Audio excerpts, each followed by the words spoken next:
what's going on, everybody? It's Letitia with Bear Fruit Gardening. I hope that you're doing well. If you follow me on Instagram at BEAR Fruit Grow LLC, Bear Fruit Grow LLC, you probably saw where I posted a picture of this urban worm bag from the Urban Worm Company. Not sponsored by them at all, just something that I purchased to try out with my worm farm. So this bag is pretty dope. It's on a stand, it hangs.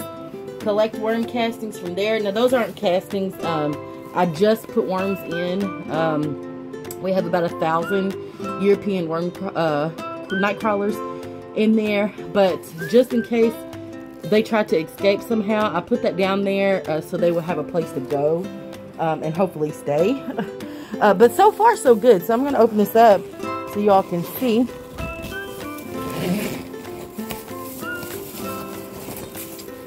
How things are going. So it doesn't look like anybody's trying to escape. Yes, this is a piece of plastic and it's loosely put on here. And again, if you can probably see the condensation, but it's just to keep the moisture in. It's a little trick that I learned from this lady that I follow named the Garden and Worm Lady on YouTube. And so I just, figured I'd try it, and it seems to be working. This paper towel is very, very wet. Not very wet, but it is staying saturated. And let's lift this and see what the worms are doing. I don't know if y'all can see. It's kind of dark in here. I apologize for that. They look very, very happy to me. Let's see. I've been bothering them a lot lately because it's like when you first come home with a newborn, you just want to make sure they're okay, that they look like they're fine. So a lot of cardboard here, and we're just going to move some of this back to see what they're doing under here, or even if they're under here. And there's food on the side as well. Oh yeah, oh yeah. Oh yeah, they're loving it over here. Okay, great. This makes me happy. I'm not going to disturb them too much, but they are there.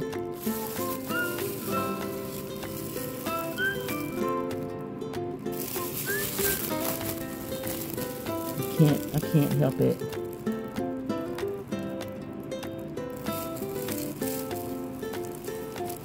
Look at there. They're happy. They're moving. We're going to cover them back up. Sorry, guys. I just wanted to peep. See how you're doing. So, great. They look great. So, I'm just going to cover it back up and leave them alone. Okay. So, I probably won't check on them again for a couple more days. There's plenty of food in here, I use food scraps from the house.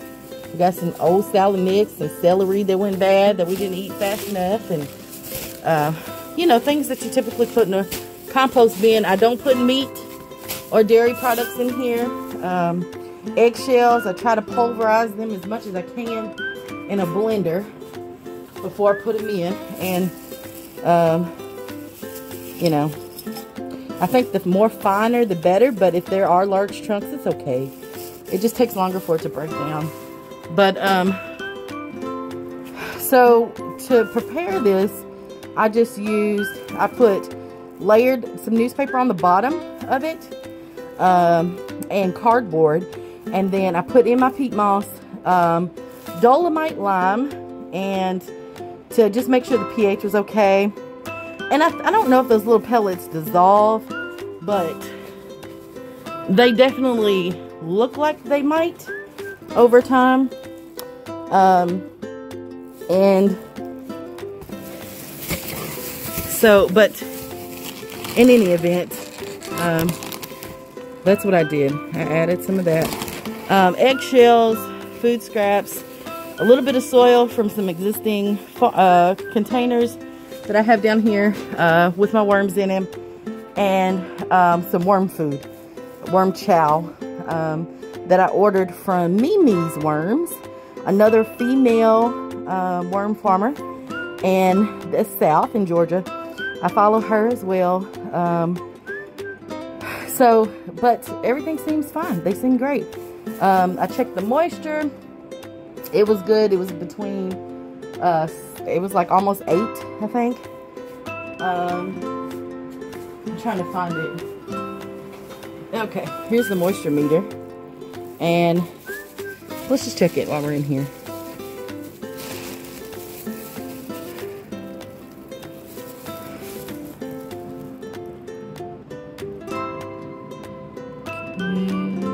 It's moving.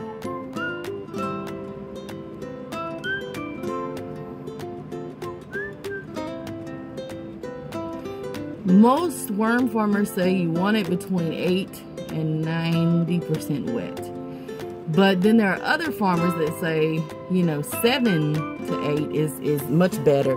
They can actually survive in a much drier climate. And to prevent, you know, yourself from overwatering, I personally try to stay between 7 and 8 because it looks like they're really, really happy.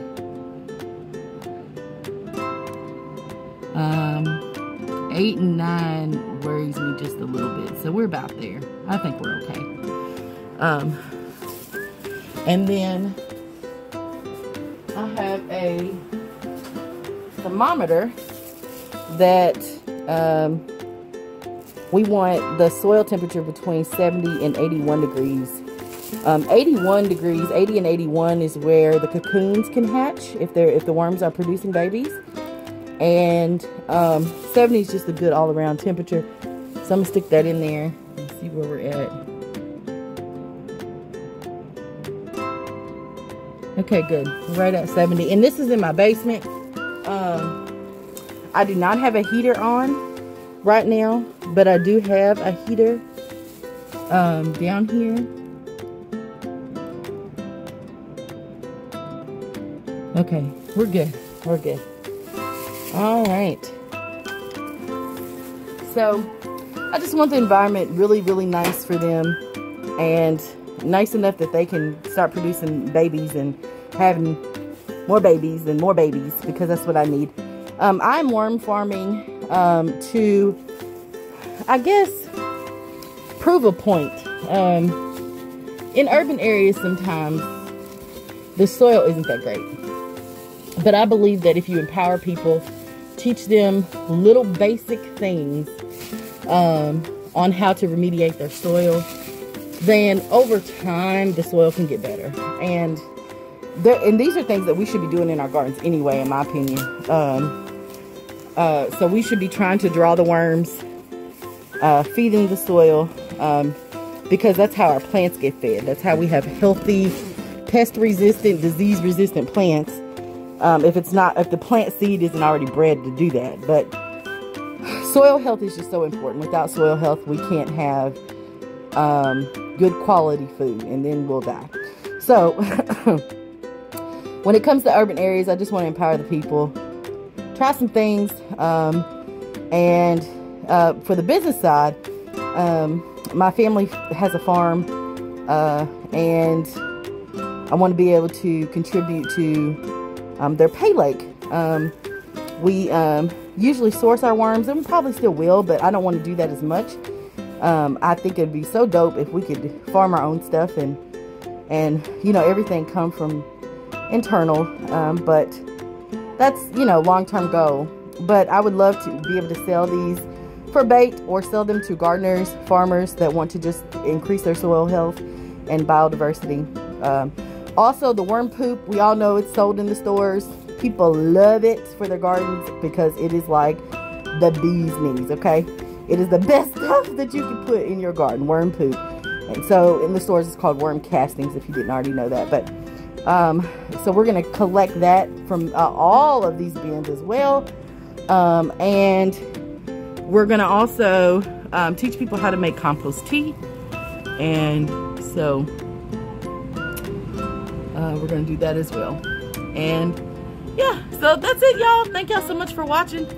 I really appreciate you. Everything looks good though.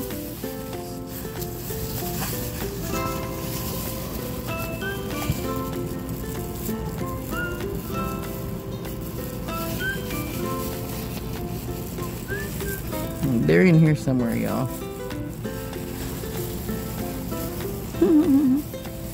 They're in here somewhere. There they are. Yep. Till next time.